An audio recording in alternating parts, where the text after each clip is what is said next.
प्रौढध्वान्तकदम्बके कुमुदिनी पुण्याङ्कुरं दर्शयन् ज्योत्स्नासङ्गमनेऽपि कोकमिथुनं मिश्रं समुद्भावयन् काळिन्दीलहरी दशां प्रकटयन् कम्रां नभस्यद्भुतां कश्चिन्नेत्रमहोत्सवो विजयते काञ्चीपुरे शूलिनः।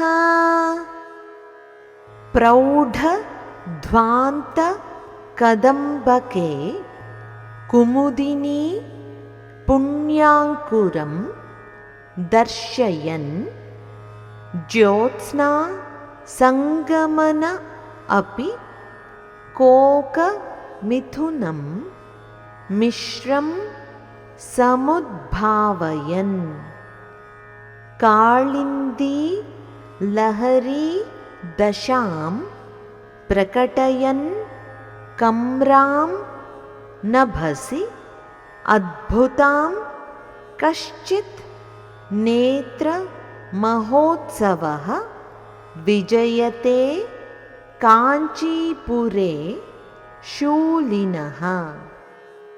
తన దట్టమైన శ్యామలవర్ణపు కేశపాశాలలో కలువలను వికసింపచేసే తెల్లని చంద్రుడిని ఆభరణంగా ధరించినది।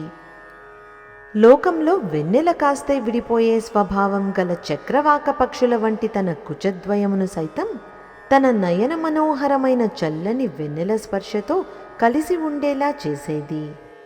ఆకాశంలో నల్లని యమునా నదీ తరంగాలు ప్రవహిస్తున్నాయా అన్నట్లుగా తన తెల్లని ఉదరమున నల్లని రోమావళితో ప్రకాశిస్తున్నది అయిన కామాక్షీదేవి కాంచీపురంలో త్రిశూలధారి అయిన పరమశివుని కన్నులకు ఒక అనిర్వచనీయమైన నేత్రోత్సవంలా అంటే కన్నుల పండుగగా అపరిమితమైన ఆనందాన్ని కలిగిస్తూ విరాజిల్లుతోంది। ఇప్పుడు మరొకసారి శ్లోకాన్ని చదువుకుందాం। प्रौढध्वान्तकदम्बके कुमुदिनी पुण्याङ्कुरं दर्शयन् ज्योत्स्नासङ्गमनेऽपि कोकमिथुनं मिश्रं समुद्भावयन् काळिन्दीलहरी दशां प्रकटयन् कम्रां नभस्यद्भुतां कश्चिन्नेत्रमहोत्सवो विजयते काञ्चीपुरे शूलिनः।